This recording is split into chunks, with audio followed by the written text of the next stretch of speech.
गरीब आदमियों के लिए ये सरकार नहीं है। पहली चीज़ तो ये समझ लीजिए, ये सरकार सिर्फ व्यापारियों के लिए और पूंजीपतियों के लिए है और ये उन्हीं के लिए काम कर रहे हैं। व्यापारियों और पूंजीपतियों ने ही इस सरकार को फंड किया था, अब ये उन्हीं के लिए काम कर रहे हैं।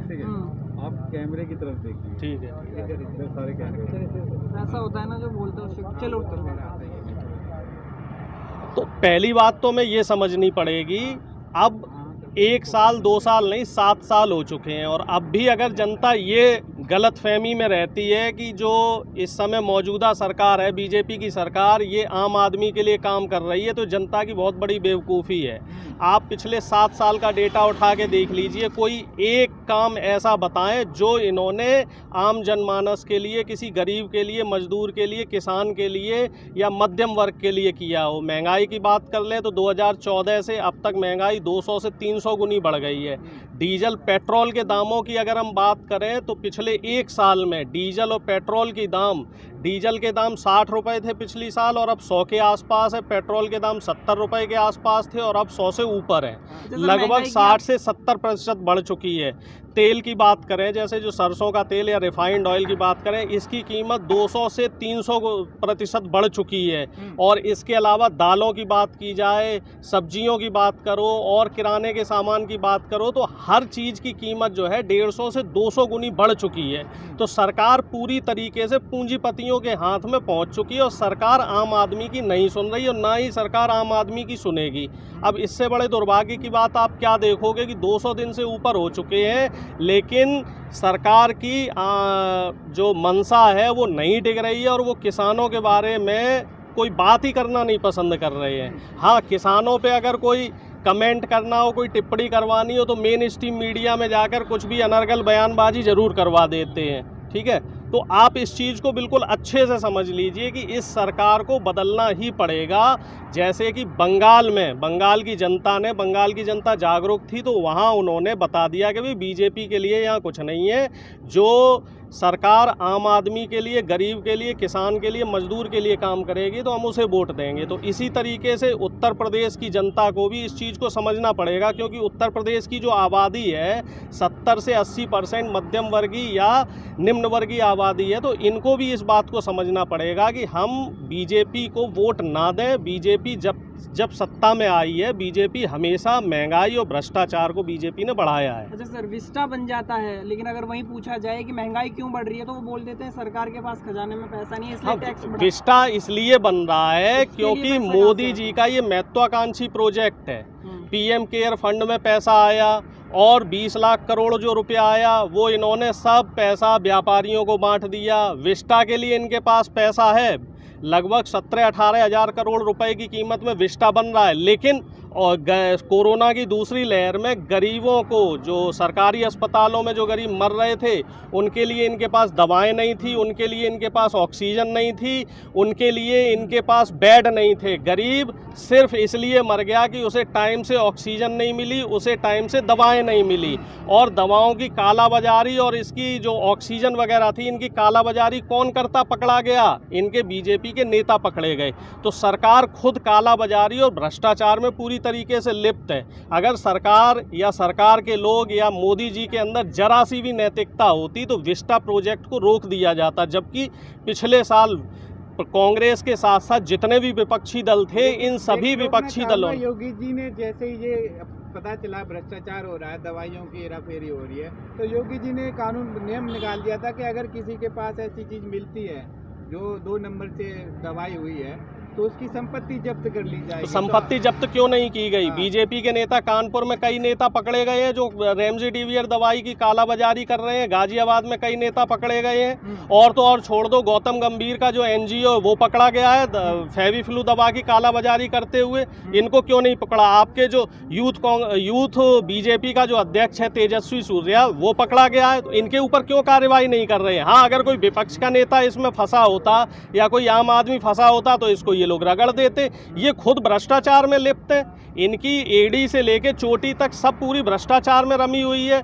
90 साल 100 साल से ऊपर हो गए हैं आरएसएस को, इन्होंने कभी सत्ता देखी नहीं। अब जब से ये सत्ता में आए तो लूट खसोट करने में लगे हुए। इनकी मंशा यही है कि ये देश को जो है बेच खाएं, जाति को और धर्म की आड़ में ये देश को बेचने की साजिश कर रहे हैं। भ्रष्टाचार में लिप्त हैं, वहीं सरकार के दावे हैं कि भ्रष्टाचार को कम करने नहीं, दावों का क्या है, दावे कहाँ से बन रहे हैं? दावे इनके या तो प्रिंट मीडिया से दावे बना रहे हैं, या तो ये अपने पेड जो मेन स्ट्रीम मीडिया है वहाँ से दावे बना रहे हैं। जो सरकारी आंकड़े हैं वो खुद कह रहे हैं कि महंगाई बढ़ी है, भ्रष्टाचार बढ़ा है, बेरोजगारी बढ़ी है, अशिक्षा बढ़ी है, महिला असुरक्षा बढ़ी है। तो सरकारी आंकड़ों पे बात करोगे या फिर आप पेड मीडिया या पेड प्रिंट मीडिया के आंकड़ों पे बात करोगे? आप देख लीजिए ना, अभी पिछले दिनों में क्या हुआ है। पिछले 2 महीने का आपने मंजर देखा होगा, ग्राउंड लेवल पे आप लोगों ने अगर रिपोर्टिंग की है तो आपको पता चला होगा कि पिछले 2 साल में क्या सिस्टम रहा है हमारे देश का। कि भाई हमारे यहाँ हमारी जो कहते हैं ना संस्कृति भरा देश है, और हमारी देश जो है वो बहुत बड़ी इकोनॉमी बन रहा है, ट्रिलियन इकोनॉमी बन रहा है, और हम लाशों का अंतिम संस्कार नहीं कर पा रहे हैं। लाशों को बहा दिया जाता है, ऐसे ही ज़मीन में गाड़ दिया जाता है। तो आंकड़ों को छुपाने की कोशिश कर रही है मौजूदा सरकार। और इसमें सबसे बड़े दुर्भाग्य की बात यह है कि प्रधानमंत्री जी, अगर कोई मुख्यमंत्री, विपक्ष का कोई मुख्यमंत्री इस बात को उनके सामने रखता है तो प्रधानमंत्री जी कह देते हैं कि आप प्रोटोकॉल तोड़ रहे हैं।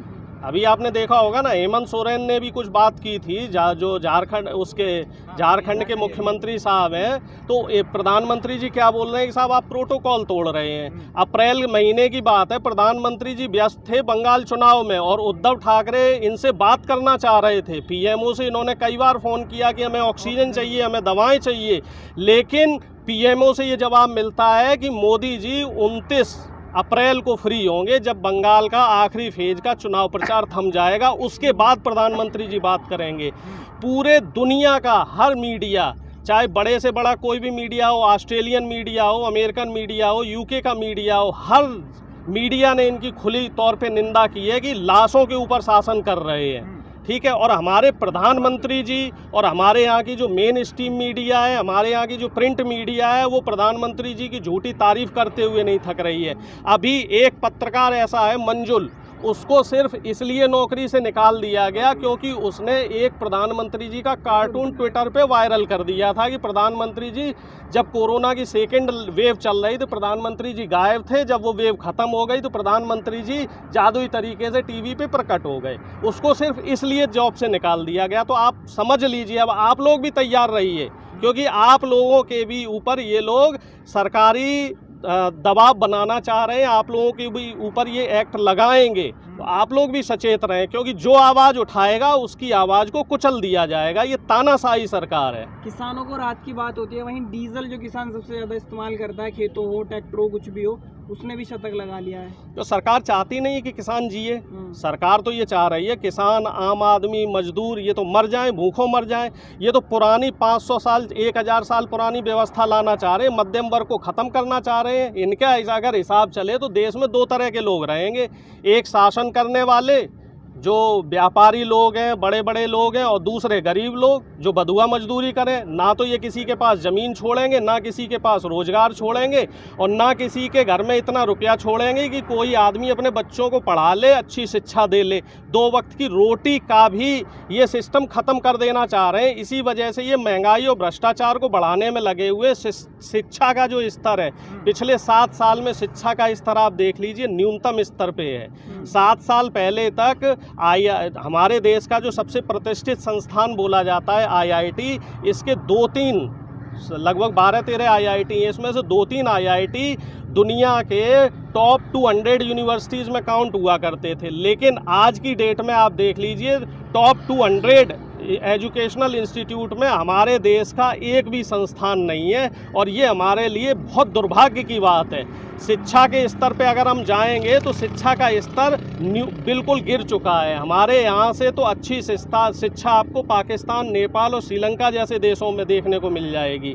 अब जब शिक्षा का स्तर गिर गया है, मेडिकल फैसिलिटी की आप देख लीजिए, प्राइवेट हॉस्पिटल में मेडिकल फैसिलिटी के नाम पे लोगों को कैसे लूटा जा रहा है। जो आदमी अभी पहुंचा था कोरोना की सेकेंड वेव में, उसके 15-15 लाख 20-20 लाख रुपए के बिल बना दिए और सरकारी अस्पतालों में न दवाएं हैं न बेड हैं।